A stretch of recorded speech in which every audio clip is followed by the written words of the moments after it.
I've been producing on this network for nearly 4 years. Never in all that time have I ever felt until last Sunday that my security, my safety, my life was in danger at a wrestling show. That's fine. I'm fucking tired. I ain't told I work with fucking children.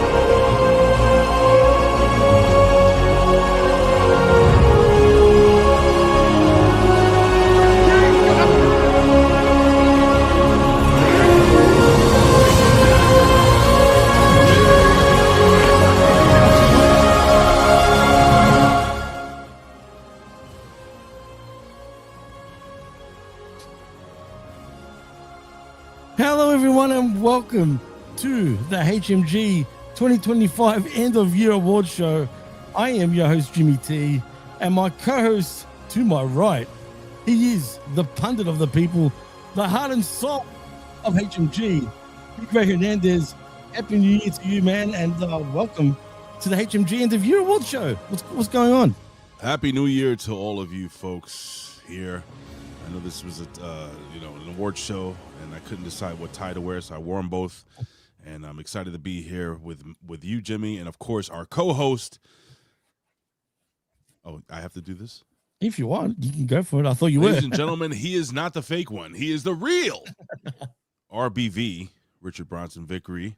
Hashtag RBV Eats Out. What's going on, brother? We're ready to give out some hardware? We have got some hardware, baby. We are going to be handing it out here. We got a handful of categories. We're going to run through them and a little bit of a 2025 wrestle wrap to kind of go back and put that little bow tie on the year that was. We'll talk about some of the big promotions, the big happenings, the headlines, and all of that.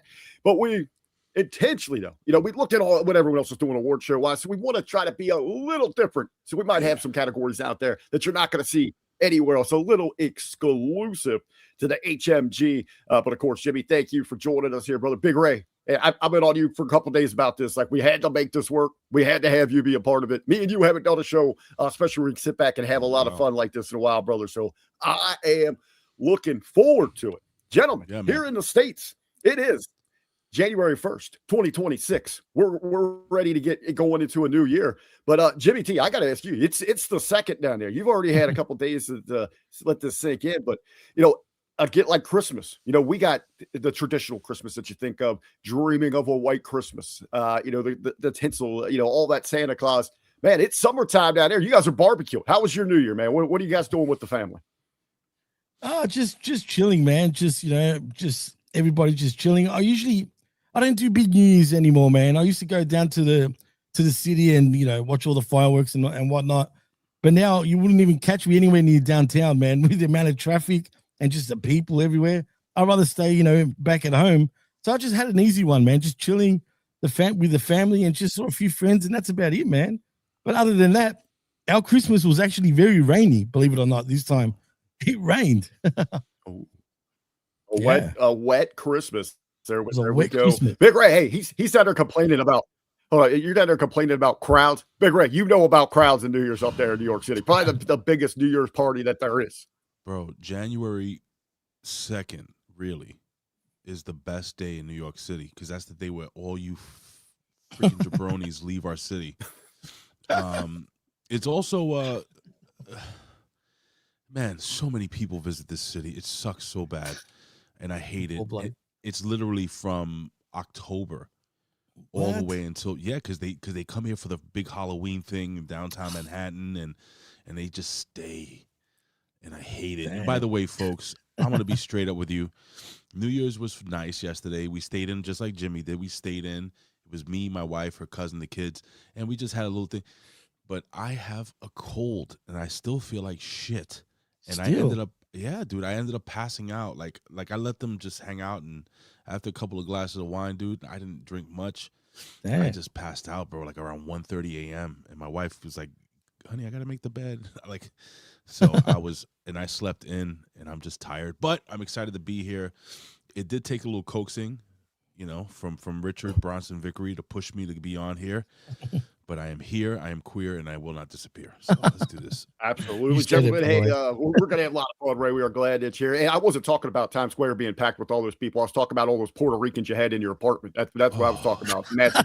Not a lot. Remember, we hosted 20 here for Thanksgiving. This is only like 6 of us, Holy 7 shit, of us. Dude, 20 people. What? Yeah, me and my wife hosted 20 people. You didn't see the pictures and shit? Yeah. I know when you guys get together, because I always hit you up, say, hey, send me some foodie pictures, because I know when you guys go out, you go all out when it comes to chowing down. My wife really did an amazing job at hosting. She did the turkey. She did most of the food. People did bring some sides and stuff, but we did most of the work, man. And it was one of the best. My mother, she's the matriarch. She's 80 years old. She's the one that does the Thanksgiving. She gave it over to my wife, and she was very, very, very, very impressed with the turkey. Really? That was the only. Yeah, my wife was so happy. That's the one person she wanted to impress. So right, and I was gonna say, and that's hard to do, man. The fact that she actually finally did it. My mother's a straight shooter, boys. Like she's earned it. Awesome. She'll tell you this turkey's dry or some shit. Yeah, she's awesome. You're getting Mama Hernandez stamp of approval. You know you made it. So big shout out to the beautiful Jennifer there taking care of everybody. Well, guys, let's jump into it. We got a lot to cover. We're going to do a little Wrestle Rhapsody year-end review, look at all the big happenings across the board, just not WWE and AEW. Obviously, they're probably going to dominate this. They are the big dogs, but we're trying to work everybody in there. A lot to dissect here, guys. So let's go with here. Our first one, and what we're going to do, we're going to throw out there the category, each say, who our choices, who we would give that award to. The chat, please share yours. Jimmy, you'll be on chat control over there, popping those up there for us here. Well, how about award number 1? The whole year here. Jimmy T, I'll let you start it off here. The headline happening of 2025. This is going to be the biggest news item from the world of professional wrestling that had everybody buzzing, created the biggest excitement. What do you got there, Jimmy? Well, I don't know if this can win 2 awards, because is that possible? Can we give? Yeah, whatever you want, brother. Well, for me, it's got to be obviously Cena's announcement of retiring. You know what I mean? The fact that he came out and said he's going to retire at the end of 2025 was the big news item for me of the year, because it's an end of an era for John Cena, and it's kind of weird that he's not around anymore. There's a little adjustment too. I think we're going to be talking quite a bit about Cena throughout this thing. But for you, Big Ray, because there's a lot of big news that happened. We cover it here 7 days a week live here on our platform here. And you talked about in depth a lot about these, but which one really jumped for you, Big Ray? It's got to. I mean, we got to bring John Cena back into it. It's got to be the John Cena heel turn, whether you like it, whether you don't like it. It was probably the most divisive news story in pro wrestling of 2025. I mean, it tied into the John Cena retirement. It tied into the fans, what the fans really wanted. It tied into mainstream. It tied into, because he has his show on HBO, so everybody's talking about it. He's hosting. He's the voice of Honda.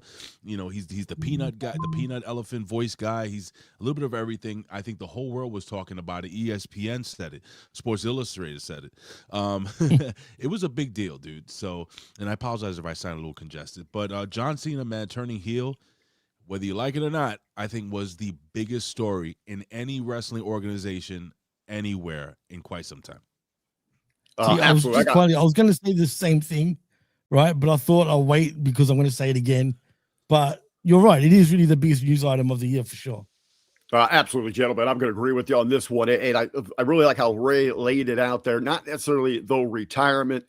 We kind of knew that it was going to be coming. But how they were going to lay it out, but that actual shock and one of the few, maybe the only times of 2025 where it was like, OMG, I gotta be there Monday night to see how they're going to follow this up. What's going to be happening? As Ray said, this crossed over. You saw Sports Center, TMZ, regular Mod Pop, your local news was talking about this because John Cena is one of the few crossover true mega stars, and I know it's going to come up here a couple more times. We'll dissect a little bit more, but it was that thing that had people talking and buzzing beyond the squared circle, beyond the borders of professional wrestling, and that is the John Cena heel turn. That's our big news item of the year. Hey, and John Cena's, the retirement tour and all that meant big business for professional wrestling. big time business. We saw record gates everywhere he was going, merchandise sales. Again, all of the crossover in that. And this was a year of big business for professional wrestling, all the different distribution deals, the television contracts re-upped by WWE, the record gates that we have seen, these blockbuster takeover tours that they've got, and even for, the likes of AEW, getting into the streaming game where you have to be seen as competitive against, other forms of entertainment sport. How about Total Nonstop Action Wrestling? Their big deal announcement's going to be starting here in a couple of weeks, signing on with AMC, their biggest distribution deal maybe ever, but at least in the last couple of decades, since maybe the Spike TV days. Hey, how about number 2 here award here? What is the Big Ray, the best business move of the year in professional wrestling? That's a hard one, man. You just threw that one at me. I didn't look at the run sheet. And I saw the run sheet. This is pure raw Big Ray. Because I don't like to look at it and then, I start really and I start to question myself. So I'm just going to do this off the top of my head. So you're asking me the biggest, business side of it, business move of the year. I think the biggest business side move of the year would have to be TNA working with the WWE. Oh, whether you say it, whether you agree or not. But Ray, they're burying the TNA talent. They're giving these people that otherwise no one would be watching on a week-to-week basis an opportunity, like a Joe Hendry. You have JC Jane going over there winning her title, Trick Williams going over there winning the TNA title. Yeah, the TNA people aren't winning WWE titles, but you still have WWE talent on their shows. And then the people that just watch TNA, because they are those people that just watch TNA, guess what? Now they're saying, oh, well, I kind of like this Trick Williams guy, So for a business thing, and also look at the TV deal now TNA's looking to sign, or they signed. And that was the forerunner for that. So I think for TNA, and actually for WWE, because WWE is going to get some talent from TNA, and they're going to be going back and forth. And who knows, they could be working with New Japan Pro Wrestling moving forward. I mean, this the AAA thing. But I'm going to say bigger than AAA, bigger than, I think, TNA working with WWE and saying, you know what, let's do it. Let's trade some talent. Let's have some fun with this. Let's make some money. Hey, they had their biggest Bound for Glory in how long? Ever. How many years? Yeah, right. Domestic gate, biggest reach ever. The hype, man. I didn't have that one. That is a great pick there, Big Ray. Jimmy, how about you? The best business move inside of professional wrestling. For me, I'm going to say he's going to be controversial right now, but WWE, selling WrestleMania's rights to the Saudis was actually a great business move. I hate to say it because I don't agree with it, but in terms of the mullah, it was a great move. And to a lesser extent, even the fact that they bumped up the prices and people still paying, ridiculous amount of money is also a good business move at first.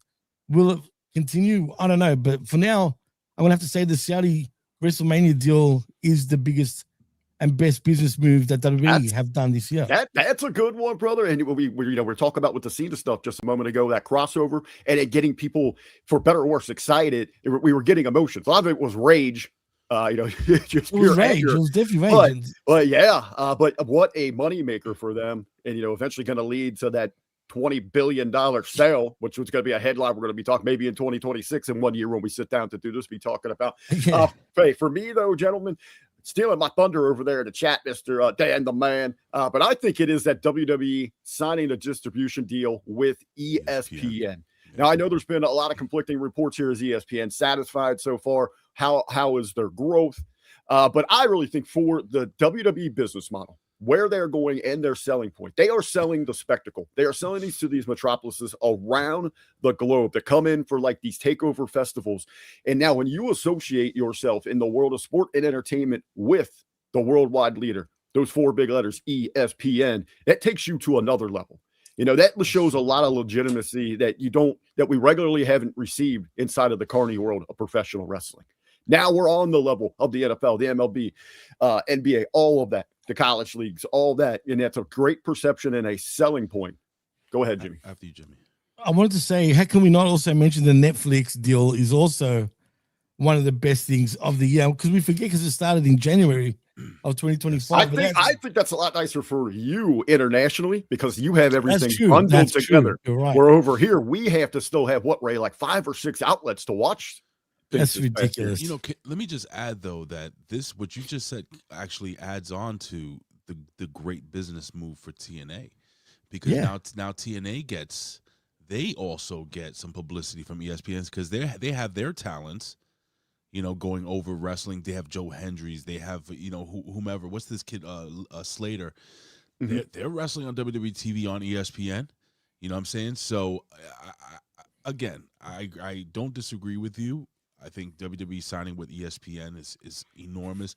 WWE signing with Netflix, but I'm saying for the business aspect of it, I think TNA saying, you know what, man, there's nothing wrong with us kind of taking a step back, being the little brother here, because that's who we are, and working alongside Big Brother on, you know how like a runner, right? What they do is, what do? When they're running, they try to run behind somebody so that it cuts back on the wind. So right. Using the person ahead so of them. So you can slipstream, basically. Eventually, they can you know, save some energy and then come around and try to win that race. TNA will probably never be the #1 company in the world. Who knows, 100 years from now. But I'll tell you what, again, I'm going to stick with it. I think TNA working with WWE, for me, I think it's great. It was off my radar, but you made every point with it, and it's a hell of a deal for them. You know, when they say when the high tide, all the ships rise, and if you're TNA, you realize you might not be #1, Ray, but don't suck to be 2 or 3.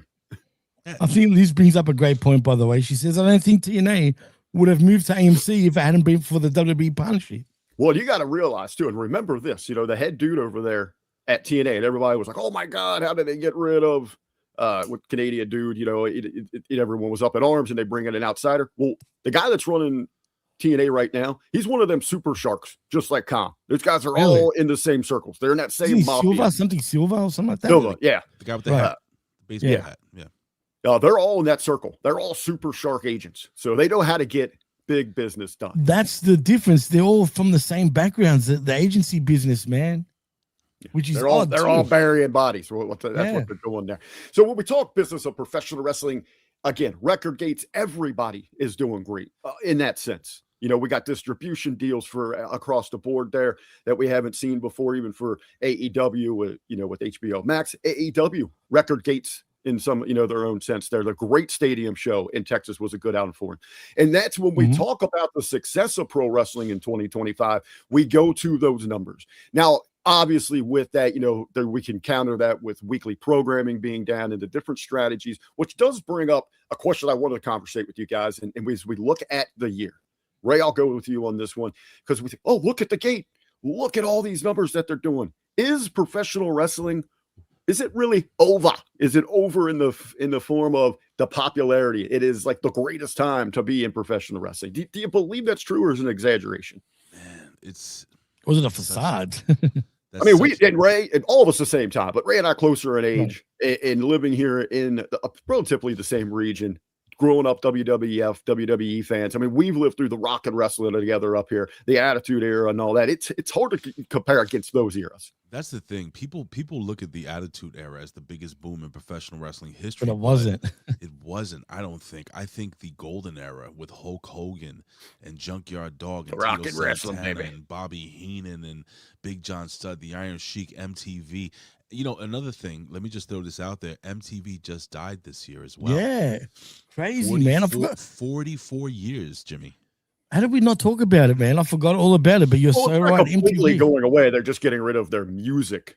But but it's not the same. I mean, anyway, long story short, the question is pro wrestling over? And I don't think it's even in 4th place, probably. I think right now, you're making more money because you're charging more because of inflation. I would love to see what the numbers look like if you kind of match it up with whatever. Like, let's say we match up this whatever WrestleMania made this year for one night, and match it up with what WrestleMania 3 did. You know what I'm saying? Or you know what I mean? And kind of do like the whole inflation deflation thing and see how much money you actually made off of TV revenue, pay-per-view buys, all this stuff. In my humble opinion, is wrestling over right now? No. because not a lot of people are compared to where it was 20 years ago. Nobody's really watching, brother. 1.2 million, 2 million, even 3 million. They're going crazy over. Remember, guys, we grew up in an era where Saturday night's main event, Hulk Hogan, the rematch versus Andre the Giant. How many was it? 30 million, wasn't it?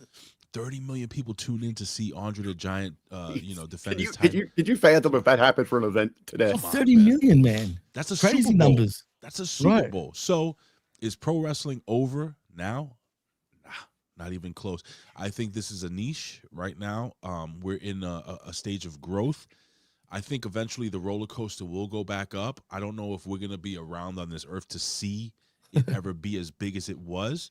You think it'll take that long, Ray? Truly? I think if it does make another comeback, maybe it'll be another decade or more before we see another boom period. Interesting. That's it, man. And don't forget, man.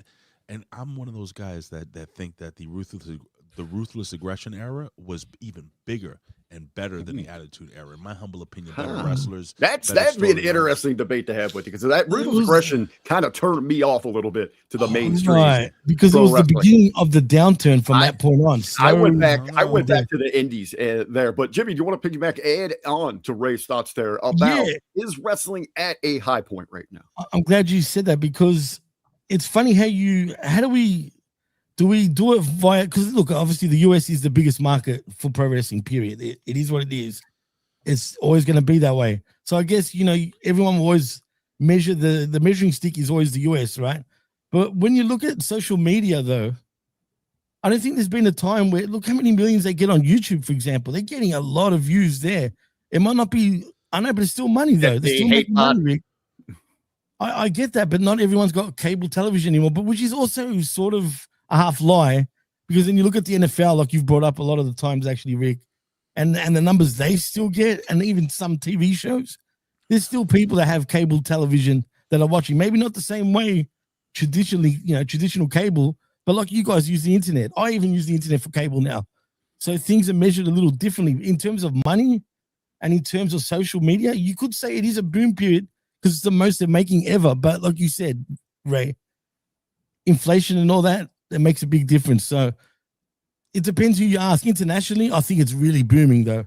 I agree with there. If we pull back the scope there, Jamie, and we talk internationally, because you see the crowds that are being drawn, and we do see there is a different ways of viewing and taking in the product, social media, YouTube, and that. Right. But again, it does ultimately come back to creating a must-see for the ratings, and that doesn't reflect in that. Yeah, you mentioned, and it is the NFL right now, and for people don't watch like that anymore. Well, the World Series just pulled record numbers, exactly. for theirs. The NBA does for their big events. The NFL themselves, they just compared to Netflix. One day, Netflix plays $150 million a year for one day, 2 games of NFL. They had over 25 million viewers for each game this year. That's one day of NFL that outdrew basically an entire year of WWE Raw on Netflix. Yeah, Jesus, when you put it that way, that is insane to actually see that. Now, I regularly, working closer to some of the independent wrestlers, and it's the best time ever to be involved in the wrestling business and all that.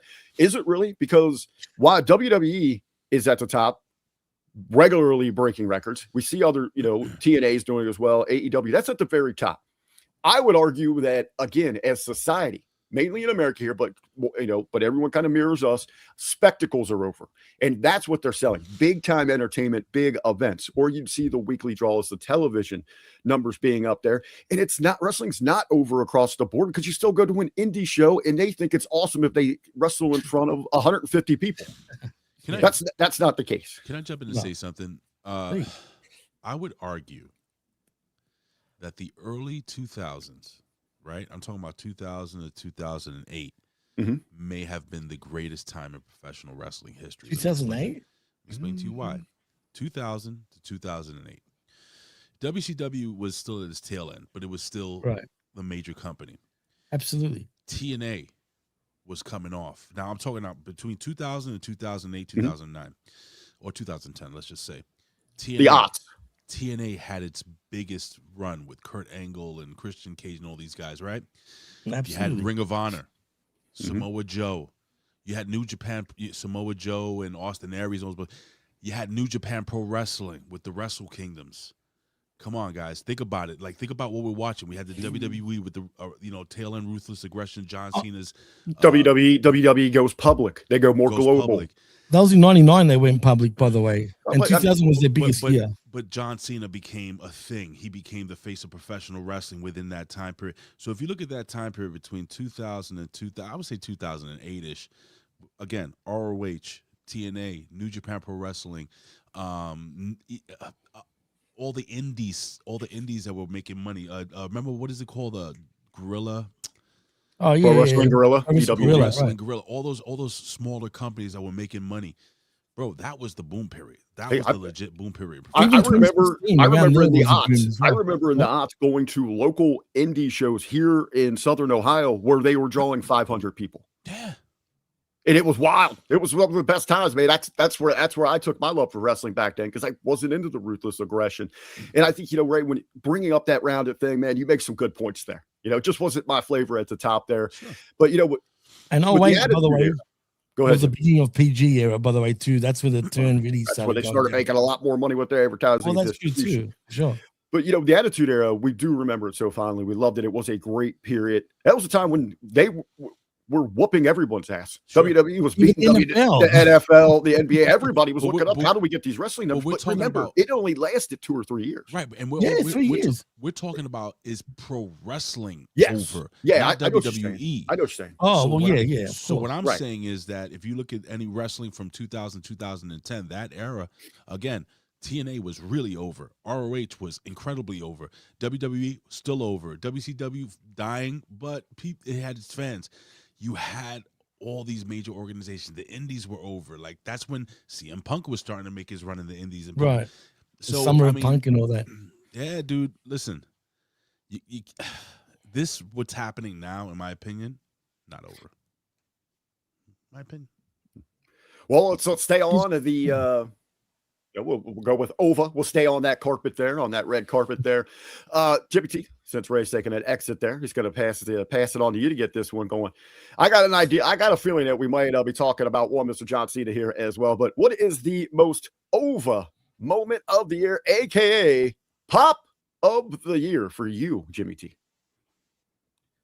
Well, pop of the year, really, for me, again, is you got to go back to the Cena heel turn. When it was first done, it was a huge deal, man, and it shocked everyone, but for the right reasons. We all thought it was going to be something good and different, but unfortunately, that ended up different in a different way. But we all thought it was going to be something different, guy. But again, the initial thing has got to be, again, Cena's heel turn was definitely the biggest pop moment for me. Right? Yeah, I'm going to agree. All right, I'm going to go. I'll go a little different here because we're going to be talking about Cena here quite a bit because it was his year where the salute, the love letter from Cena to the fans and back and forth there. A big pop moment I do want to throw out there that I really loved, and you talk about years of hard work and how she is hitting on all cylinders, just coming into it here with the character and all that, and I think it shocked a lot of people, was Naomi cashing in. And I think that was really great for the women. I think the award here, if we're giving out, it's got to be the Cena heel turn. Absolutely. Again, that's what everybody was talking about. But what a great moment there for Naomi to go out there, have that moment. And man, before having to exit with the pregnancy, hope everything's going well there with the family and all that. Timing. Man, was she on fire. She was elevating that division there. She was fun to watch for women's wrestling. Yo, can I throw out a pop? You talking about a pop? Please. Yep. I think a pop, huge pop, WrestleMania, Randy Orton standing in the ring, and Joe Hendry's music plays. Yeah.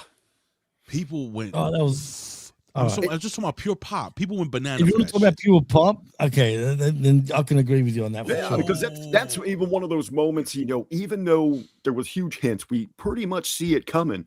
But for those of you that kind of knew, and in WrestleMania, yes, that is a smarky of the smarkest crowds. But there's that worry: is there going to be crickets? Do people know who this dude is? And I think it exceeded all expectations tenfold for the excitement when Joe Henry hit that arena. And then again, it takes me back again to what I was saying about what a great business move this was for TNA. Joe Hendry comes out with a TNA title around his waist at WrestleMania. Who would have ever had that on a bingo card in professional wrestling?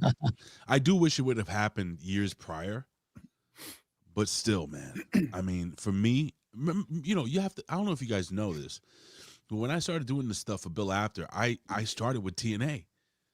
In 2010, that's when I started covering TNA for Bill Apter on OneWrestling.com. So TNA will always have a place in my heart.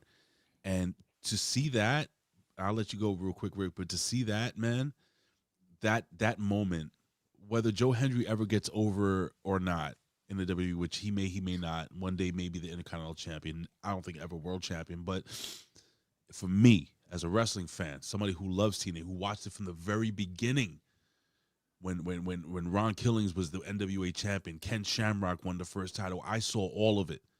It was a big moment for me. So talking about pure pop, that was a pure pop. You're talking about your start with the TNA, Total Nonstop Action Wrestling. Hey, the reason we're all here, Hamin Media Group, it started with the Impact Attack.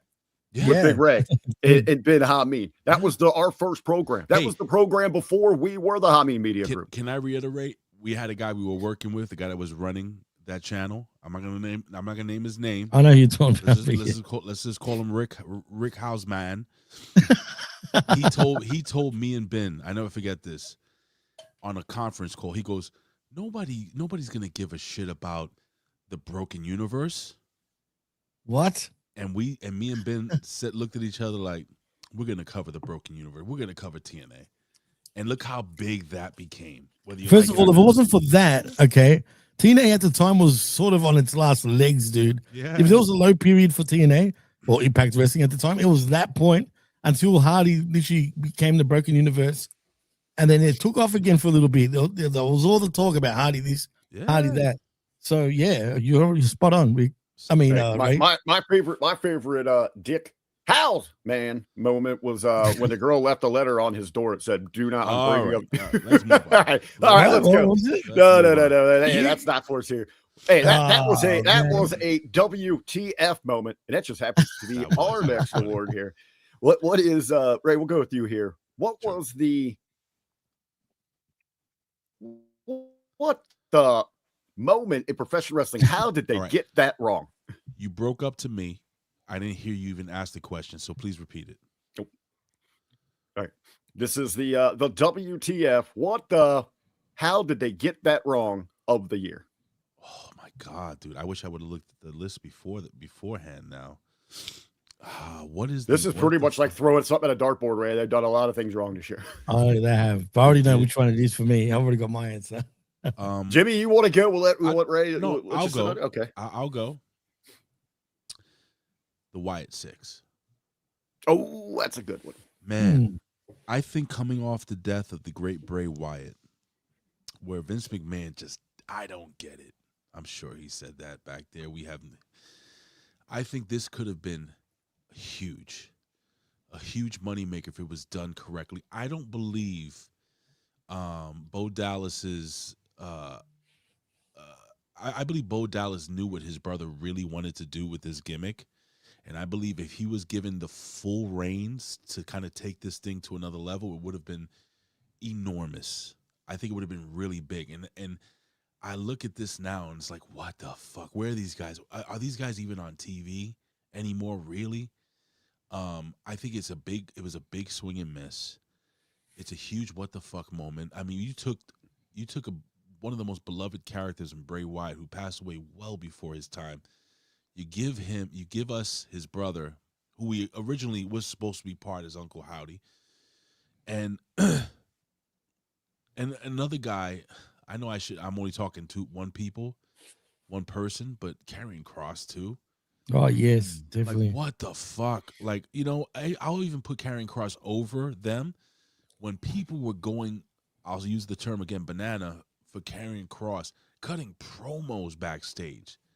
Hashtag We Want Cross was all over the world, and WWE is like, nah, we don't want to make money with this guy. I was like, what the fuck? So I'll throw in the Wyatts as my A-, but my A+ choice there is gonna be now Karrion Kross. Since you asked me, and I'm doing this off the top of my head, what the fuck? How could you not make money with him and his wife? How could you not have him involved with the Wyatt Six? How? Yeah, tie them together. I don't know. Money everywhere. Jimmy, you're what of the year?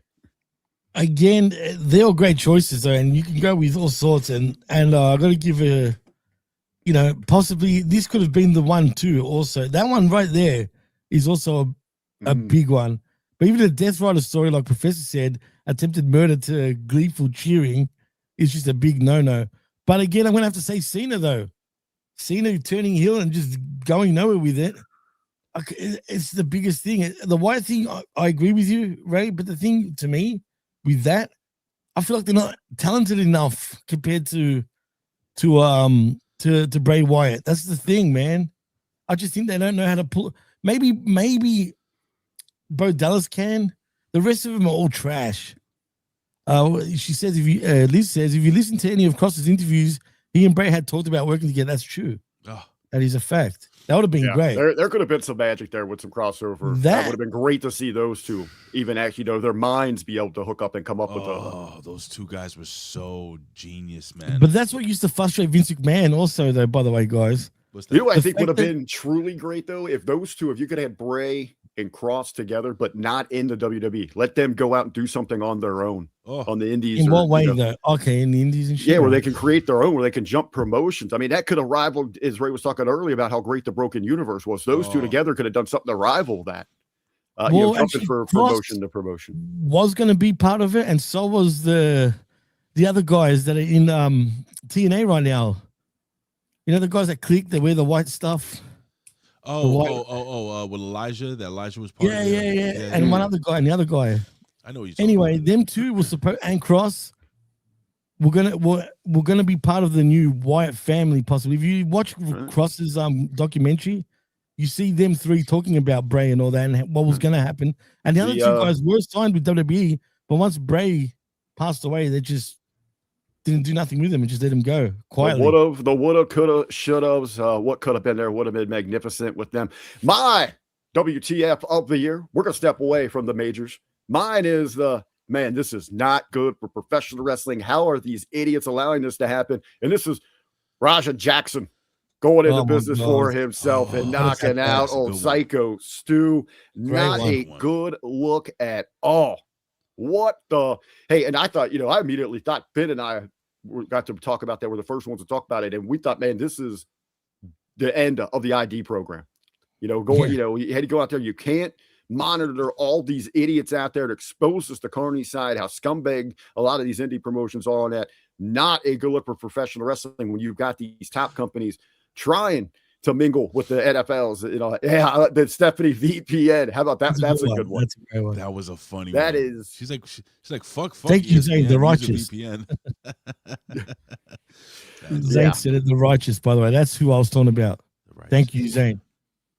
Well, gentlemen, hey, there are a lot of big shows this year, and that's what professional wrestling is all about. Those big gates, those big crowds, the must-watch. They are the major events of that, be the PLEs of WWE, the pay-per-views of AEW, TNA, whatever that case might be. Jimmy, board number 5 here. Your favorite, the best major event of the year? You know what, dude? You can call me biased, but I truly mean it. But I think Crown Jewel in Perth was actually the best event for the year for me, all the way around. And like Liz says, the Royal Rumble is always my favorite, generally every year. But I felt this one, it felt like they were doing a reset of sorts. Like I said back then, it looked like they were going to do a change. It was all for nothing. It was all bullshit. Keep in mind, all those shows in Australia, that was when also they turned on Seth Rollins on the Raw the night after the pay-per-view. There was a lot of business that was done during the Australian tour, but unfortunately it went nowhere after that, really, other than the Seth Rollins turn, I guess. Hey, I remember watching that, and I thought there was like the seats were yellow. I never have seen the Sea of Cena apparel like that before, brother. That was a lot of fun. Hey, when you take a bunch of rejects from Europe, not even rejects, criminals, and they are notoriously drunkards. That's what you are in Australia. That's the kind of crowd that you're going to get there. Big Ray, your pick. What was your favorite, the best major event of the year? Oh man, it is probably going to be the Night of Champions in Perth. No, the Crown Jewel, Crown Jewel. Crown Jewel. Excuse me, Crown Jewel. John Cena's heel turn. We crowned Cody Rhodes. We crowned what's her name? Storm from X-Men as the woman's what's her name again? Oh yeah, Jay Cargill. You're talking about Jay Cargill. That was a fun event for me to watch. I liked it all, and again, it was capped off by one of the biggest moments of the year. We keep going back to John Cena. But I think it's undeniable. What was the Cena match there? I can't remember. It was AJ Styles. Tag team match. Yeah, it was the Styles match where they just went out there and did all the tribute stuff. Yeah, tag team. It was a tag. No, it wasn't a tag team match. Wait, which event are you talking about? The Australian one. I'm talking about Night of Champions, bro. when he turned on. No, what are you talking about? Perth, though, right? You're like confusing. Am I mixing it up? Night program. of Champions in Riyadh. That's the one where he turned. Okay, so you're talking about the Riyadh one. Okay, when he turned on Cody, right? Isn't it when he turned on Cody? No, it was that was Elimination Chamber in Toronto. Yeah, that was a long time before that. So yeah, long February last year. It all blurs together. Well, I'll tell you what, mine is a personal pick. And it was because to me, watching wrestling is about those memories made, those moments, being with some people. And it really, I think it was the Saturday Night's Main Event, right? What was the show that we did the watch along with? It was me, you, Brandon. Let's go, Brandon, Colin. Which one was it? I think it was here's what it is. It was my favorite event of the year just because being with you guys, man, and I had so much fun in that the watch along. Laughing, breaking down the match. The hardest I laughed all year was during that when you, Big Ray, were choking on a kernel of popcorn. Oh yeah, I was dying. You delivered a line like you're trying to get a line out and you're choking your ass off. I can't stop laughing over it, and you're just yelling at me like I'm choking. You think I'm choking on the kernel? I was dying, bro. And then, was stuck in my fucking throat. And he's still trying, but he can still bust Colin's balls as he's choking. He's like, I'm choking. Colin knows a thing or two about choking on some kernels. He's choked on some privates too. That is funny. Yeah, I remember that. I almost died, and you guys find it hilarious. So, oh god, hey, if that was the way to go out, man, that would have been the greatest memory I would ever had of you, right there, man. That's the worst way to go. Fun. That was the biggest event of the year for me, and it was about just making those memories. And every time out, Brandon, with all those watch-alongs and hanging out with the chat and all the the back and forth and conversation. Love that here. On the platform. That's that big event. Jimmy T, how about your pick? It's our number 6 here. Feud of the year. Getting it personal. What got you?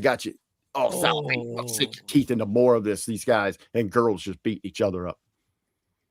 That's a hard one, man. I'm gonna go with, though, from the top of my head, maybe Seth and CM Punk, because it started off strong. It was intriguing at first. That one feels real and raw, right? Because there's a lot of reality to that, even though they're friends and all that, we know that, but there is a lot of reality to that. So yeah, I'm gonna have to go. I didn't know that. Yeah, thanks for telling me. Yeah, that's my peak, man. Big Ray, your feud, the personal war and struggle between competitors. That's gonna be tough. Off the top of my head, what can I think? Feud of the year. All right, you give yours, and let me just think a little bit. I was trying to think if there was anything you really got to watch because your specialty, the program that you're locked in on in NXT, they've had some good stuff down there. I think Oba and Trick would have been those guys going back and forth down there for that top spot. Who is truly the ruler of NXT would have been good. I like what you said, Jimmy, because it felt kind of real with CM Punk and Seth Rollins. Those guys knew how to handle that. Even before Punk arrived, there was that heat. So it was day one walking through the door with those two, and we still got a lot to go. There's a lot of story left there. But my feud of the year, and I don't know if we call it a feud because you gotta have like a level of competition, right? And a rivalry of a feud. This has been one-sided, where one individual just whooped the other one's ass every confrontation, and that's going to be Jimmy T versus Dax Harwood on social media. And Jimmy just owning him, owning FTR. I was saving that actually for a bit later. I was going to bring that up, but thank you. If that's the case, yeah. But I'm going to say it again. Dax, eat a dick, straight up. That's not nice. He's not nice, Ray. Feud of the year, man. It's going to have to be shit, man. It's going to have to be Cena Cody. That was a good one. Felt a it little was, rushed though, because they just got those 2 matches, and then Cody got his rematch in a tournament. It was so great, deep though. It was deep. great. Like, but I wish we could have got a lot more from it. It's just how it was done is what sucked in the end. You know what I mean? Otherwise, yeah, spot on for sure. Because you can take it back to, because it ties in to The Rock whipping Cody Rhodes' ass back, literally whipping his ass in the parking Travis lot. Scott breaking his face. Yeah, I mean, like, you could tie all that shit in, man. What about Punk Drew McIntyre? Yeah, that was good too. 2 grown men fighting over a friendship racer. What about Tony Storm and Mariah May? That's a good one. I'm gonna go. You know what? That was good too. Yeah, I like that too. You know what? Fuck it. For the match quality, for the character work, for everything that was kind of character work, amazing. Bought into this whole thing. I'm gonna fucking say Tony Storm versus Mariah May. And Jay versus a liquor bottle. That's a good Kenny Powers. That's a great one. Yeah, man. That's that. You know what? Yeah, let's give AEW some love. I think that was a incredible storytelling. I love that you said that, Ray. I loved you said that, and that key word there is you said great match, because that brings us to match of the year, and those 2 ladies have to be in that conversation as well. I'll go with you on this first, Ray. Match of the year. Match of the year. I could go with them, but I'm starting to think the triple threat. Let me think. The WrestleMania triple threat with the ladies? No. Damn, you got the one recently? You got MJF versus Mystical. That was fun too. Damn, I think I might have to go with, what about Nigel McGuinness and fucking Zack Sabre Jr.? That was good. That was very good too. Going deep, baby. You going deep, Ray. We got Io Sky, Bianca Belair, Rhea Ripley. That was a really good fucking match too. Let me think. All right. Bandito versus Takeshita. Not that I watch any AEW. I may watch more than I know you're starting to scare me now, Ray. You know what? I do watch AEW. I just don't talk about it. I don't put it over. I know, that's why. I'm gonna say, he just doesn't want to have to do the wreckage. Yeah, he never said these. This is news to me. Put it that way. You probably think, hey, listen, I play it off like I don't even know who these people are. That's what I'm saying. That's what I'm. All right, I'm gonna go with this: WrestleMania 41, Seth Rollins versus Roman Reigns versus CM Punk. That was good. Nice one. Good one. That shit was a dope match, bro. That was. Oh man, Jimmy, you're a hard one. You're the global. You're the worldly one, man. Are you gonna pull out something like Guatemalan Pro Gorilla? Close enough. I mean, I'm gonna have to say again, it involves Cena, and it's Cena and AJ in Perth.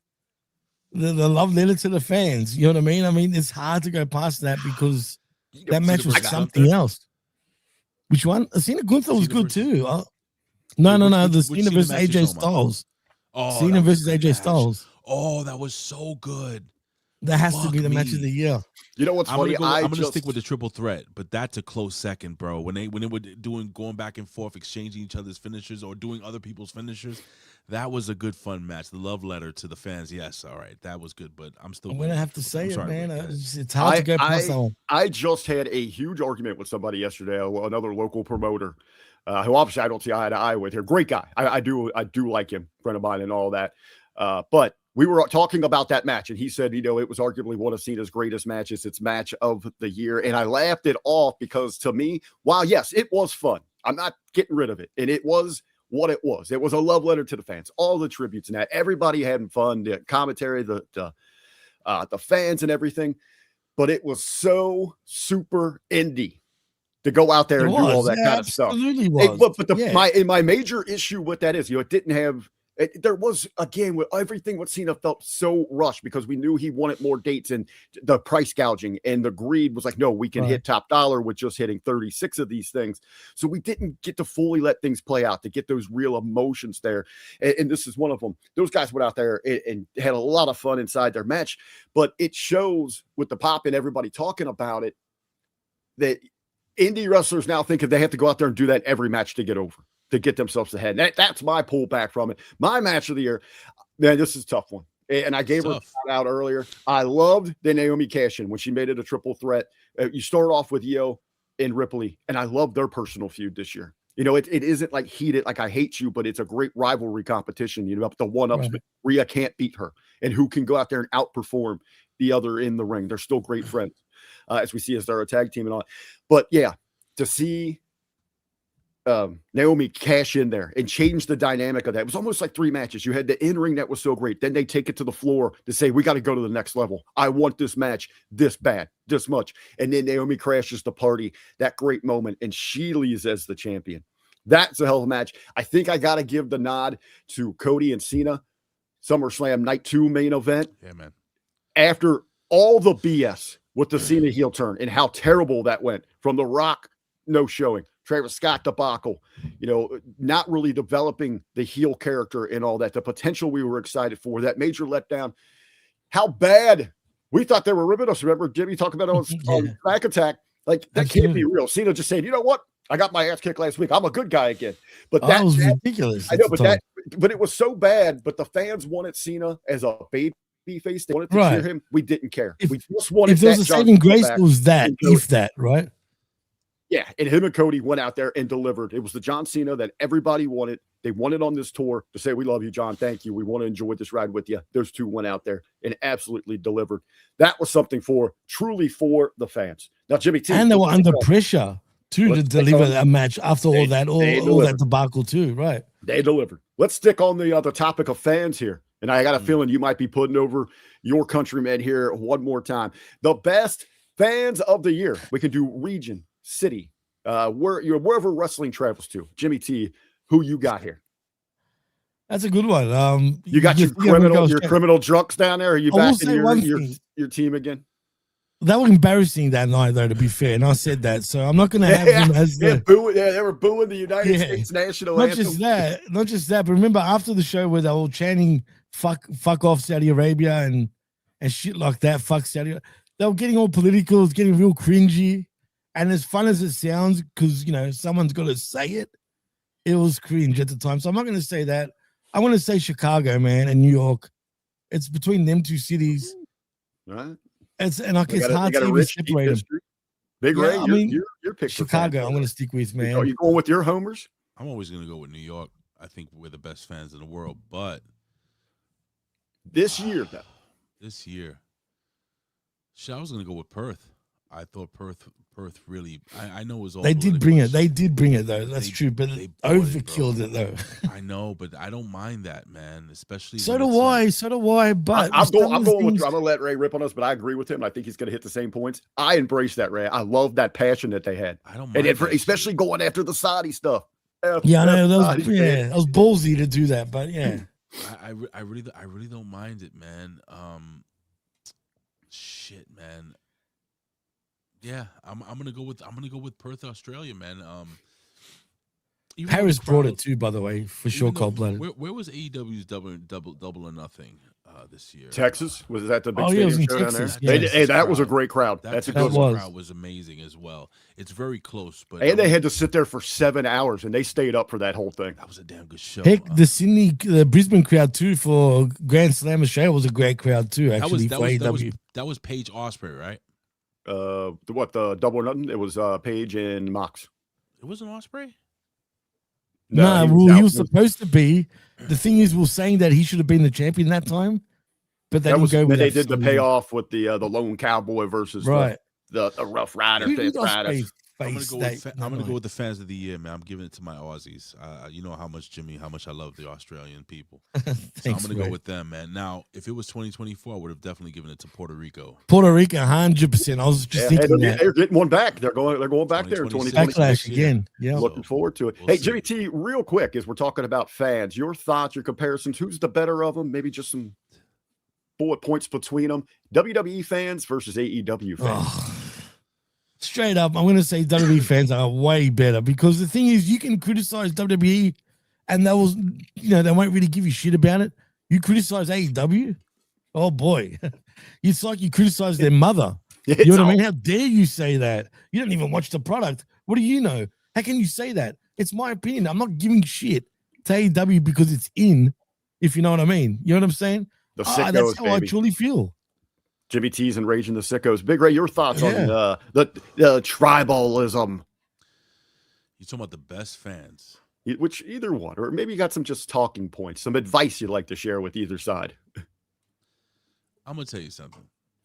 I watch this every week, and I think for the amount of people in the arena, for the participation, for the fact that they are dedicated to this brand, for the fact that I think NXT fans are the best, dude. Oh, I like that.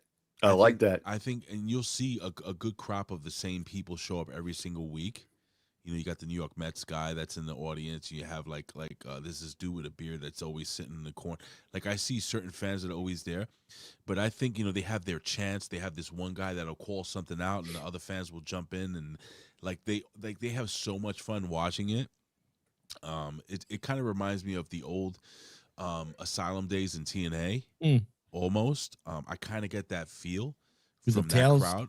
And when me and my wife do move to Florida, when it eventually happens, I told my wife, I said, I want to try to become one of those regulars at the, you know, the NXT. That would be sick, dude, if you could do that. It's Puerto Rican green shirt guy. Yeah, the green shirt. So, you know what, dude? I will wear a Yankee jersey every frequent show that, you know, it's me. Hey, that's a good one, for sure. So I'm going to say the NXT fans. I'm going to see NXT. I like that, Ray. I like that one. I like NXT, the NXT fans. Yep. You know, I mentioned that tribalism. In professional wrestling, to me, it's the only place where we act like that's a bad thing. And Ray, you mentioned your beloved Yankees. You know, tribalism is embraced everywhere else because it creates that great spirit of rivalry and competition. You know, it's not, hey, Big Ray, shouldn't just wear that Yankee shirt. You should also wear a Red Sox jersey because you should just love baseball. You know, like right here in a great state of Ohio where we are heartbroken, devastated what happened to the U. Yeah, JB, your team got over on us. Good luck to you, brother. But, you know, you're not going to tell me that I should support Michigan because we should support all. Tribalism's good for all the fans out there, man. It keeps that spirit of competition going. But, gentlemen, let's focus our attention. Turn our attentions towards the guys and the gals that do it inside the ring. They shine on the screen there. Let's talk about the talents, hand out some awards here for all the hard work that they've been doing here. Big Ray, I'll start with you on this one because it's right down your alley. Each and every Wednesday, 11 a.m. Next Level. You guys are breaking down some of the biggest, brightest up-and-coming stars here. Big Ray, I need to get your breakout star of 2025. Javon Evans. 100% Javon Evans. Now, you guys were just saying that they got it wrong, that they gave him the NXT Star of the Year. Who fucking said that? You and that. Well, you had some other options. You guys I had other options. I said it was probably Obafemi. It could have been even Ricky Saints because you know what? In retrospect, if I think about it, yeah, you know, Ricky Saints did come in. He won the NXT North American title, dropped it. Then won the NXT title, dropped it. You know what? It's got to be Trick. But breakout star, but Trick's already been a star. So we're talking about breakout star, it's got to be fucking Javon Evans. I think Javon Evans doesn't have to be NXT. I just know you guys cover that. No. I mean, breakout star could be anyone. It could be anyone on the WWE. It could be anyone AEW. I think a guy that you know, I remember when he made his first he did his first match. I forgot who it was against. I think it was SmackDown. I can't remember who was it against. Anyway, it doesn't matter. But I remember it was kind of a couple crickets. Like, people didn't know, who is this kid? Because not everybody watches NXT. But the first 5 minutes of the match, people knew who this kid was. And then John Cena, it picked him out as one of his guys. I don't think John Cena is one of those dudes that just randomly will pull somebody out of his ass. I think John Cena knows that this kid's he's got the size. He may be thin and stuff, but the kid's like, what, 6'4", 6'5"? He's super tall. Got to fill out a little bit. He's young. What is he, like 21, 22? Incredibly charismatic. Yeah, he talks all weird and shit, but that's weird to us. I'm saying people 20, 25 and younger totally get him, totally understand him. He's moved now past, and I've said this before on NXT, guys, he's moved past the young OG. Yeah, they'll call him that every once in a while. but more or less, he is now Javon Evans, and he's coming into his own. I think he's had amazing matches. He had an amazing match with Gunther. He had an amazing match with Trick Williams. He had amazing, just continuously putting forth the best match of the night whenever he's in the ring, whether he's in a tag team match. There's another guy who I think is who's a big breakout star, but I think the next thing is going to be most over star of the year. So I'm going to save that guy for that. Jimmy, your breakout? I'm going to go with a female, and you might disagree with me, and it's not that she's been putting banger after banger, but Roxanne Perez. Oh, she's dope. He's got to be my breakout star of the year because look at she's right up there for like TV matches of the year. She is number one. Her character, number one. all that. Right. That's a damn good one right there. Good pick. Stephanie Vaquer. Yeah, I think they could have done better still with her. Creative is doing her no favors. Yeah, that's fair. And that's really held her back. Well, I mean, what an amazing talent, great look. That's just one of those. Maybe you go back to WTF moments, like how is she not a bigger deal right now? My breakout, and he was already there, but we're talking about going to that next level. As Ray's mentioned a couple of times here, he's utilized the partnership with TNA and WWE. Dude, showing up with the unthinkable, the TNA championship at WrestleMania. My breakout is Joe Henry. I mean, that guy's gone to another level. You can't fight that one. There's a few that really broke out this year. You can go with so many. There are some people getting up there. I think we're still really waiting in wrestling for, who's going to be the next true mega breakout star, because we don't have those anymore, especially when we're losing the likes, of a John Cena, something like that. You got to have Orton looking on his way out, Styles in his last year. But who's going to be that next mega breakout for another conversation? But as you said there, Ray, we're going to talk about the most over star of the year. You had somebody you wanted to mention there, Ray, so we'll let you get it going. Now, this is going to be a personal choice. Hey, that's what over is, Who's over with me? And he's been over. And I think if they play their cards right, he may be the most over. And this is a guy that can this guy can cut a promo on the microphone. He walks into a ring and there's a presence about him. He has stood face to face with superstars and he fit right the fuck in. As a matter of fact, this guy stood face to face with the face that runs the place, Cody Rhodes. And he looked like not only he belonged, but he owned Cody Rhodes during that match. Who am I talking about? The most over wrestler of the year for me is Oba fucking Femi. That is okay, man. You were drawing me in, man. I was getting closer to the edge of my seat. And you delivered. Get that ball. Walk with me. Where's Gary? I was gonna say we ain't got Gary here. Jimmy, you're the new Gary. Walk. I'll finish that, by the way, just quietly, Ray. I'm talking about the song. What was I going to say? For me, oh man, this is kind of hard. You could say Oba, but Oba's only has done a couple of things on the main roster, so I'm not going to go with him. I'm going to have to say LA Knight. Really, when you think about it, I mean, everyone. You can easily go and say Cena, but I'm going to put that aside. Everyone's talking about LA Knight. Yeah, CM Punk too, but LA Knight, I think the people want to get behind him. Everyone's in sync with him. It's just WWE haven't really done him any favors yet, but I'm sure they will pull the trigger eventually. I mean, shit. What am I talking about? He's high on the card anyway, man. So have they screwed him around? He's meant to be where he's at. He will get the big one eventually, I think. So I'm going to go LA Knight. I'm going to go with you, Jimmy. I agree. I had LA Knight, but I see her from the chat. They're throwing out some good ones there. Dominic Mysterio, obviously. Dom too. Gunther, yeah. Amazing heat. Gunther there. Punk over like crazy. He's one of those game changers. We got to mention. I know it's a catchphrase. It's an entrance, but it's over when we're eating the thousands. Yeah, absolutely. Hey, guys, who was more over than John Cena this year? I know really there's no one than John Cena. That's why I said except for Cena.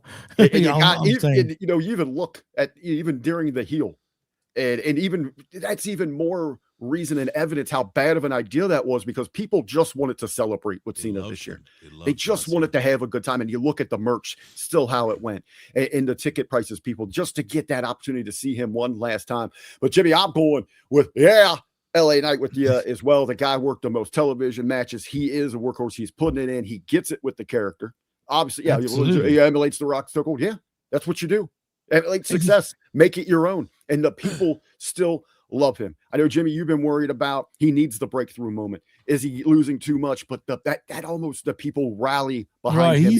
They're gonna do well in the end for him. I know that. I can see it too. That's why right now it's good that he's got time off.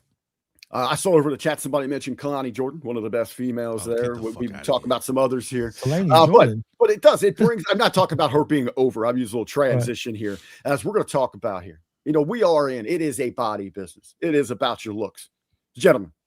Let's put our hound dog hats on here, Jimmy. Who's your body slamming babe of the year? Who gets those Jimmy juices flowing? That's a good one. Right now, I'm gonna have to say, wow, that's tough, man. There's a few to choose from, that's for sure. Wow, I feel like almost doing a pass. I need to think about this one. There's quite a few, man. I'm gonna have to, if I have to pick one though. Oh man. Oh, we got tons of them out there, Jimmy. Just say some names. I know. There's a lot. It all depends. I mean, Ariana Grace, like Dan says, is obviously one. Sol Ruka is another one. Yeah. I don't know, dude. I'm gonna have to go with right now. God. Say something, dude. We hit that air. You know what? Let me think more. You guys go next. I need to think about it. Ray, you got it. You got one. I got two, and they're two different flavors of ice cream. Ooh, yeah. I'm gonna have to throw out the two. Now, one I've been putting over forever. And actually, congratulations. I know. I'm gonna. That's a good pick.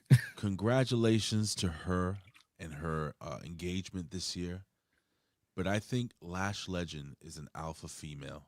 She is bad. She is my chocolate the princess. Charles That's a good one. I'm gonna have to WWE, the Bro, round mound. That is a fine woman. But above her, and my number one choice, somebody that's right down my alley, I'm talking about the total package, Lex Luger, it's got to be Lola Vice. Yeah. Bang. Dan, thank you. And you too, Ray. I'm going to have to go with yeah, somebody said it. Lola with that one, Lola for sure. Fucking Vice, bro. She is just bad. I love Lash. Love Lola. Got them Thunder Cakes. Gotta love that dark chocolate and all that. I'll throw out some other ones there. She is absolute goddess, a Wonder Woman. How about the Megasis, Megan Bain? My only drawback on her is I look at her and then I just keep picturing that sleazeball Joey Janela climbing all over her. That's why she goes out of my mind after those dirty, nasty, bad boy balls slapping her brown eye. Man, I got to move that. Tony Storm to the side. Tony Storm, all right. For me. Hey, how about when this is a young girl's game, right? How about a little love for coming back, probably at her finest right now? A little Nikki Bella looking absolutely she's fabulous. Can I fabulous throw one out right now? That Jimmy mentioned earlier before? Roxanne Perez? I was thinking that too. 20s, bro. She's She's fine. Are we gonna do a hot dude too? Who's the hottest dude? We've got some dudes. We got some dudes coming up. No Mick Foley pun there, but I'm gonna give. I'm gonna say also, who?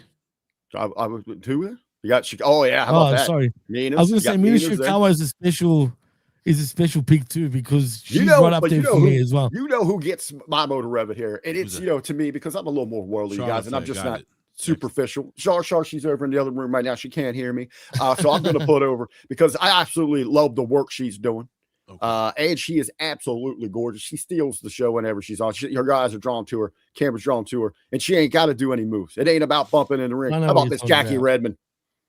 Yeah, I was thinking that too.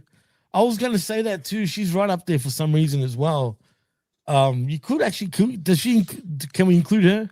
Yeah, she's in a professional wrestling business. I'll put in mind to Jackie Redmond. All right, but Jimmy, you sexual deviant, you misogynist, you racist, all those terrible things that you are. We got to show love to the other side of this. Hey, Jimmy, who in wrestling do you like for your dad bod of the year, aka what? That dude's a wrestler? Oh, easy. This one's the easiest thing on the planet. Eddie Kingston. I mean, just look at him.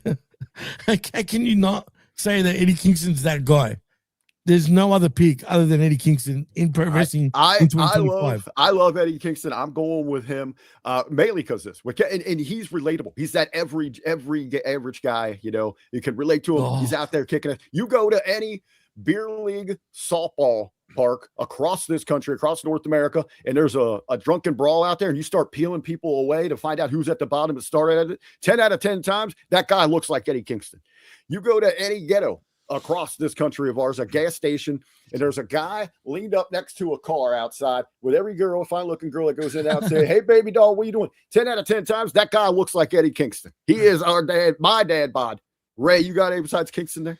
I got a dad bod, but he's a skinny dad, and he's not a big dad. And he's the dad that used to be really cool in the 90s. He used to rollerblade everywhere. He used to go to the skate park. I'm talking about a guy that, you know, you look at him and he's like, ain't much to him. But this man climbed the biggest mountain in all of the world. I'm talking about the one and the only Darby fucking Allin. Whoa. Oh, yeah. That's one of those, that guy's a wrestler? He's a wrestler? Yeah, he's a wrestler. And he's fucking, let me tell you something. Darby Allin is fucking dope. I love Darby Allin. He's one So of the do I. very I'm a few huge fan of guys Darby. in AEW that I absolutely love. So I'm going with Darby Allin. That's my dad bod. That's my guy. And you can see him. That. You can see him in any meth clinic. Yep. You can see him in dude. When I go to clinic, I'm sitting by like 10 Darby Allins. Darby Allin's, man. Any rehab. Eddie center. Kingston's and Darby Allins. That's all it's in my rehab classes. Hey, if you go to any church, there's always that guy that just came out of prison that's looking to change his life. That's Darby Allin. Darby Allin's my guy. All right, that's our I just want to say wrestling picks of the year there. Happy New Year, Alexa. Thank you for joining us, by the way. Alexa from Chamonix. Germany, Deutschland. Hey guys, we are about diversity here. We show that love for everybody.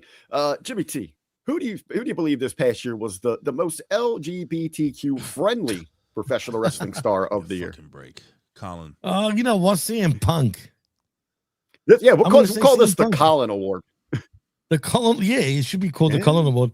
I'm going to go with CM Punk, and really you could also in his beliefs there, and only because he's got some whack beliefs. He really does. But also, do we say gay people? Can we actually include gay people here? Yeah, that's part of that's what the letter. It's the second one. G. Well, there's also the Acclaim too. Oh yeah, we got the gentleman there. Big Ray, your pick for LGBTQ friendly. Yeah, I love Anthony Bowens, man. I think the shit I think the shit that he's been doing with his former tag team partner and now kind of tag team partner Max Caster, they're going into the streets. Tony Khan is making them hang out and making them do this and that. I don't watch AEW, folks. I know he doesn't clearly. But Anthony Bowens, the work that he's been doing. Hey, listen, they're undefeated as a tag team this year. Am I wrong? No, they haven't lost ever since the breakup. It's only been a couple hours. Let me tell you something. Anthony Bowens is everything you want in an LGBTQ wrestler. That's true. The guy can go. He's extremely handsome.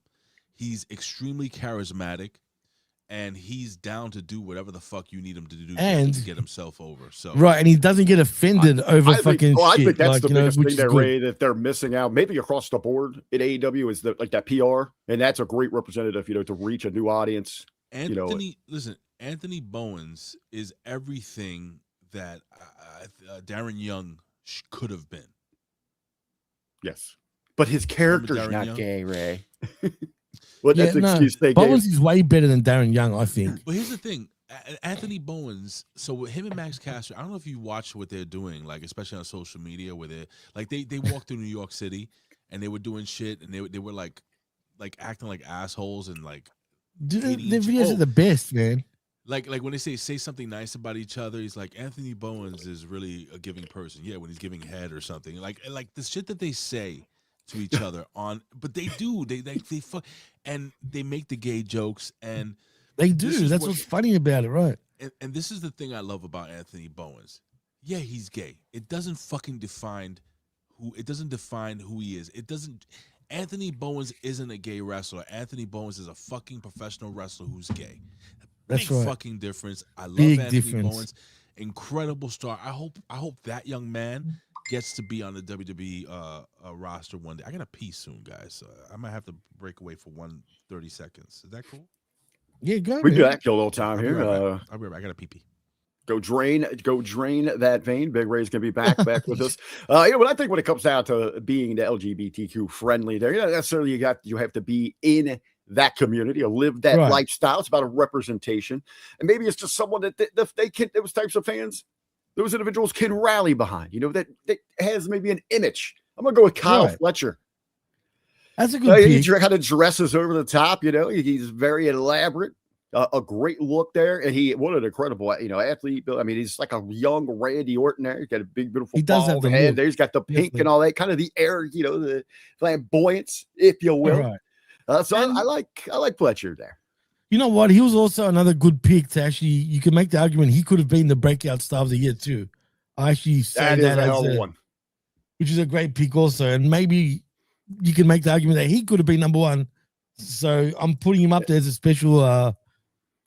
Comment basically, shall I say, when it comes to breakout he had a hell of a year there, Jimmy. Many accolades, big moments. He's probably one of those that we'll be talking about a year from now. Again, maybe is one of this next question here for you, Jimmy. And this is a two-parter. Your male and female wrestlers of the year. So again, we might be talking about Fletcher in this category next year. But for 2025 each, one of each there. All right. Well, until he got injured, I'm going to say Seth Rollins as male wrestler of the year because he was really the workhorse. All right, Seth Rollins is your male. Big Ray on the move there, ladies and gentlemen. Oh, I had to pee quick. That was quick, bro. Jesus, that was really quick. My bathroom's right Oh, okay, cool. But number two, I'm going to stick with the family. Becky Lynch. Ooh, she's had some great stuff. Family affair. All right, I like it. Big Ray, the question is your choice. It's a two-parter, male and female. Count of the year. Oh, male and wait, do they have to be like in a team or something? Or? No. But Monet also is up there. A guy and a girl. It just so happens that Jimmy picked the family, so not like mixed tag or anything. Just each division, just one of each. Male and female of the year, and it doesn't have to be in the same company, right? No, you do whatever you want. I'll throw out my female real quick while you're contemplating, run through all those great names. I'm going to go to AEW for this one. I just don't think that she's not the female of the year in that company. She is the all-around wrestler of the year, and I think that is timeless Toni Storm. Has done some amazing things there.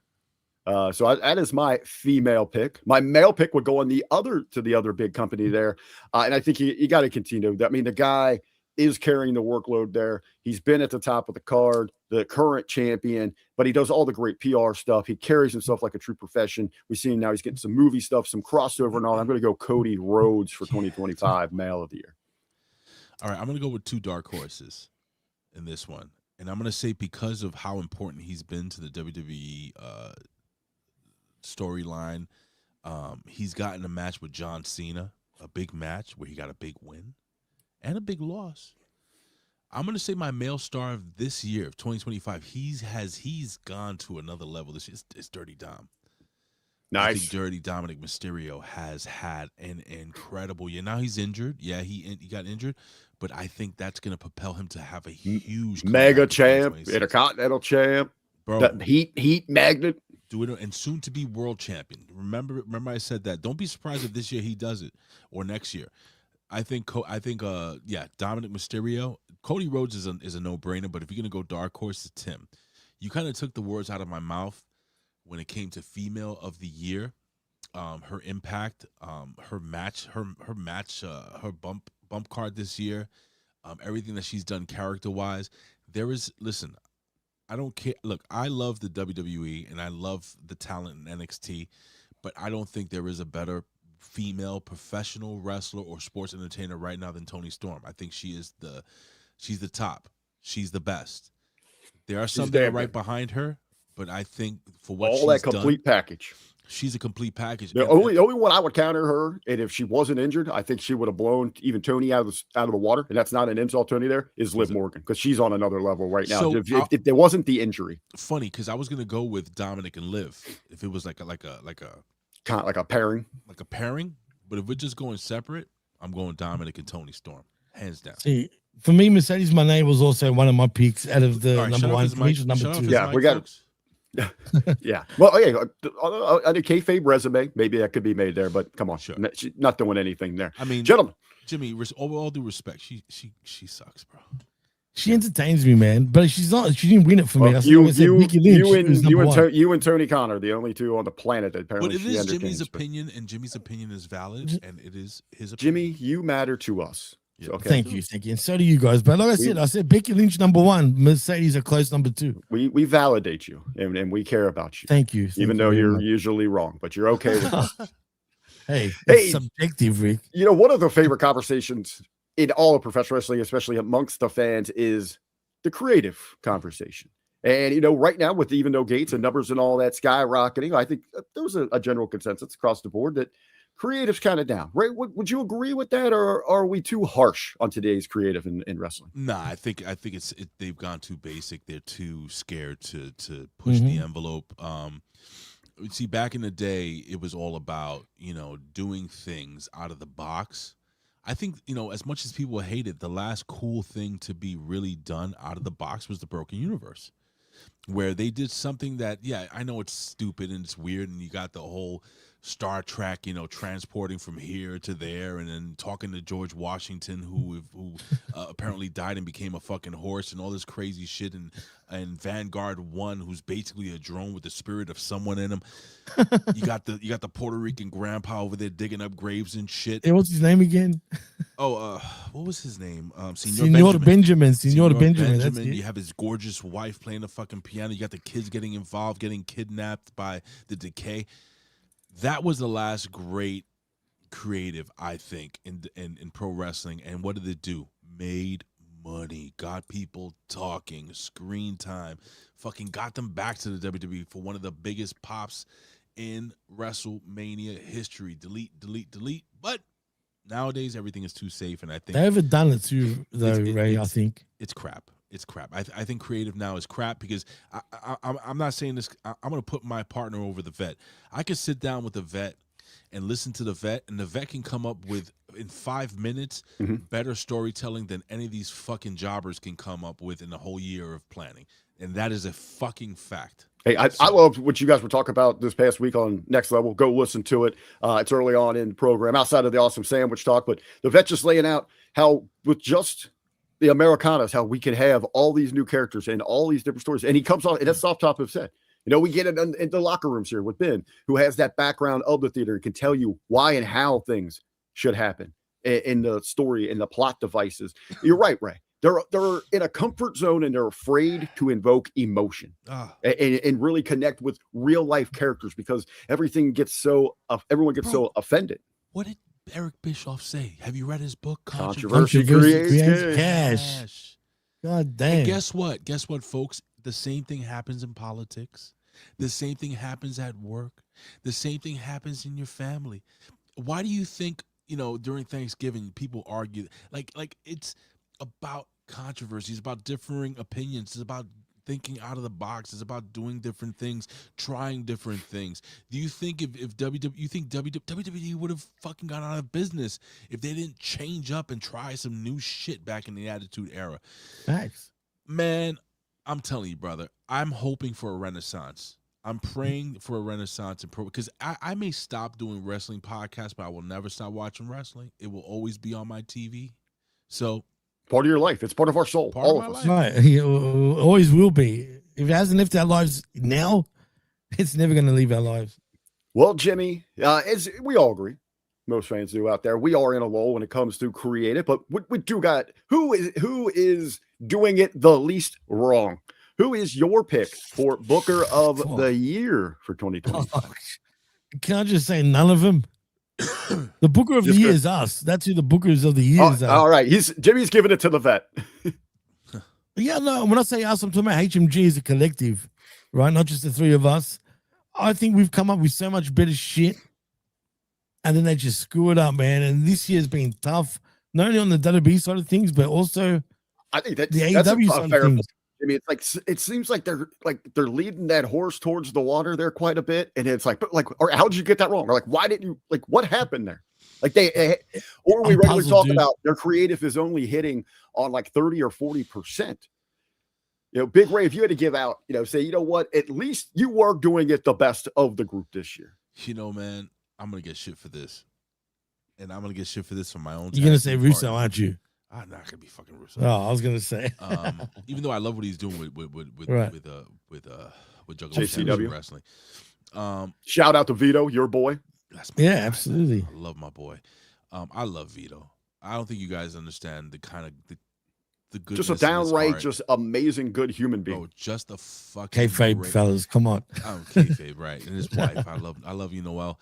But in all seriousness, man. We are doing kayfabe, Jimmy. We don't want to get whacked. You don't talk bad about exactly. I'm gonna say for storyline continuity, for matches, for me being invested in the product, it's gonna be for me, Shawn Michaels for NXT. I think NXT is. You're there every week with it, seeing what he's doing with those kids, and I watch everything else. Yes, folks, I do watch AEW. God damn it, I do watch TNA, and I do watch. You should join us on the Ricky, Dre. No, come on, man. I will not. But listen, maybe one day. But in all seriousness, man, I think Shawn Michaels has put together a product that the vet hates it. He believes it's shit. But I personally, and I say it every week, I enjoyed NXT this week. Don't I always say that most of the time? You do. You're way more positive than the vet. Put it that way when it comes to NXT. And the vet is not wrong. He has the right because he understands the business from a different aspect. Me as a fan, absolutely. Me as a fan, I find to enjoy these. I take joy in watching young talent who's coming up. And yeah, maybe the matches are shit, and maybe the storylines are ridiculous, and maybe things are so stupid to be happening in the most dangerous part of any pro wrestling world, and that's the NXT parking lot. But with that being said, it's a rough neighborhood. As a person being invested in the pro wrestling product, I'm gonna give it to HBK. That's my. And guess what? Right behind him, it wasn't a Triple H. It's fucking Tony Khan. Sorry, I know it sounds like shit. I know you guys hate to hear it, but what Tony Khan's done with keeping his people happy, with the amount of the size of roster that he has, and the quality that they're putting out, it may not be the best, but for the fan base, they love him, and for that, he's over. So I'm giving Tony Khan credit, but for me, it's HBK. He's booking for the sickos because he and that's the problem, right? He's not growing. He's fan base by doing that. For me, gentlemen, professional wrestling, it's about those characters that connect with the audience. It's about storytelling that reaches deep down into your soul and wants you come back for more. It's about putting asses in the seats, record sellouts, record viewership numbers, distribution, great business, all of that. Sports entertainment personified. And gentlemen, no one does it better than Roger Goodell of the NFL. All right. He is the booker of the year. But guys, hey, this has been a lot of fun. But I want to take the last part of the show here because the major shout outs, share some memories, some moments, and maybe your choice here. But this is why we're all here. This is what it's about, and it's the Hamin Army. It's those that are over in the 100%. Chat. Those are coming back and hitting that play. Thank you for everyone that was part of Channel Attitude. We are moving into the future with some big things, big announcements coming up here, letting you get eased into 2026 when we make our transition. But we are here, been doing this, going on damn near a decade strong for the Hamin Media Group. Looking forward to another one, another decade, another year, all of that. Big Rebel, let's start this one because this is your time to shine your favorite part of the week. Those big shout outs. Talk about the Hamin Army, what it's meant to you over this year, some of your favorites, and if you feel inclined, if you can possibly do it, who is your Hamin Army soldier of the year? All right. So, wow. I mean, you can go through a litany of people. So first and foremost, my thought process, and I've said this on NXT, I've said this on Raw. This has been, on a personal level, one of the most difficult times in my life. And I've lost 3 incredible people. I lost one of my best friends, if not a brother, my boy Tim, to cancer. I lost my mother-in-law, Carmen, I love you, to cancer. And I lost my god sister just 2 weeks prior to that to a freak fucking accident on the day before Thanksgiving. For those that don't know, they see me here smile, they see me here laugh, and it's because of you guys. I come here because of the chat. I come here because of my co-hosts like Jimmy, like RBV, like, of course, the vet, like Matt, like Ben. You guys have made this year a little easier. And if I have to say if there is one person that has also been through some shit but continues to be the ultimate soldier for the Hamin army, I don't think there's anyone, and I'm saying I love all you guys equally, but I'm going to give my love to the one and the only Kaz. Yes, that dude goes on social media. He promotes. He puts over. He cuts video. He's always reaching out to see how I'm doing, and I know there are things that he's going through, not going great. But he's blowing me up with clips right now as we're on. He is always there. You guys in the chat have no idea how much Kaz puts in to what we do here. So for me, he is the general of the Hamin army. I bow down to you, Kaz, and I give you the credit, and I thank you for not only being a good friend, not only being an excellent promoter for what we do here, but just an all-around friend and fan that we could not survive without. We need people like Kaz. We need people like Elizabeth, Cold-Blooded, Dan Heffron, Artist Return, Cruz, all you guys in this fucking, even the evil hate bot, Saint Vicious, we need you all. And we thank you. And I'm sorry if I didn't mention everybody's name because we go down the whole litany. But that's why whenever I start off the NXT show, the next level, I give everybody a shout out in the chat because you guys are there and you deserve to be acknowledged.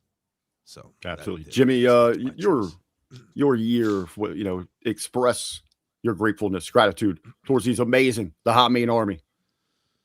Man, again, it's got to be the chat. The amount of good things, even though I'm the resident racist of HMG, they actually give me a lot of love too, man. And that could be feud of the year: Jimmy T versus every other race, non-white.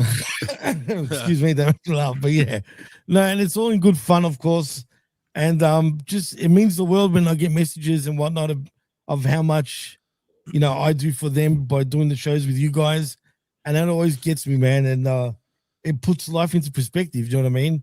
When you think like no one's around, there's so many people you can talk to. And, I've spoken to a lot of the chat, man, on a personal level too.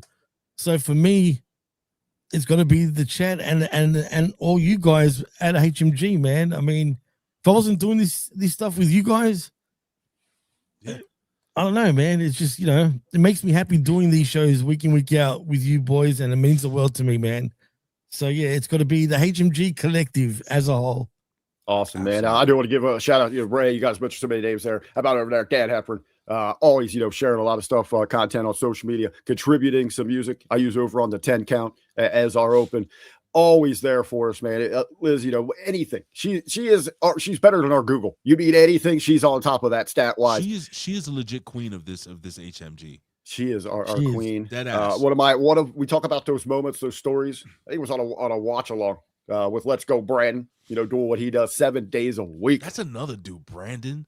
7 days a week. Man.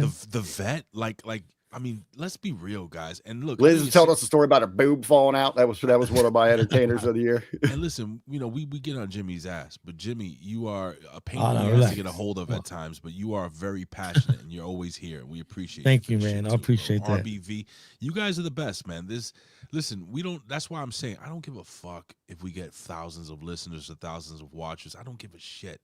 For me, it's about the quality of the content and the quality of the people that watch us and follow us and support. We support each other. We're a family. And sometimes the family is not thousands of people. It's just a very small, intimate group. Sometimes it's just 20 Puerto Ricans in an apartment for Thanksgiving. Like right now. But hey, they're still here. Hey, they want to see. They want to see what Uncle Ray's doing. This show was filmed in front of a live studio audience there in New York City. Go soon. Let's end this. We'll wrap it up here. Hey, I do want a little sentiment deep from my heart here, guys. A year ago, January 28th, is when I was checked into a hospital. A week in the loony bin. I really didn't know how to cope in life. I was in a very strange, deep place. Took a couple bottles of whiskey, put them to my head, and tried to pull the trigger. Thankfully, failed in that attempt. It's been a year, almost going on a year here, man. I've told this story because I hope it touches people, that they can use my experiences there, my survival, going through this rehab process and trying to refine my life. But that's not just about me in it, because my rock, where my home was, where I could always come to find that acceptance, to find that strength, that encouragement, that inspiration, was the Hamin Media Group each and every week, coming together to be a part of the Talking Heads in the studio, on the air with you gentlemen. The rest, Brandon, Vet, Ben, Professor, Hammer, who's joining the family. You know, all of the camaraderie we had.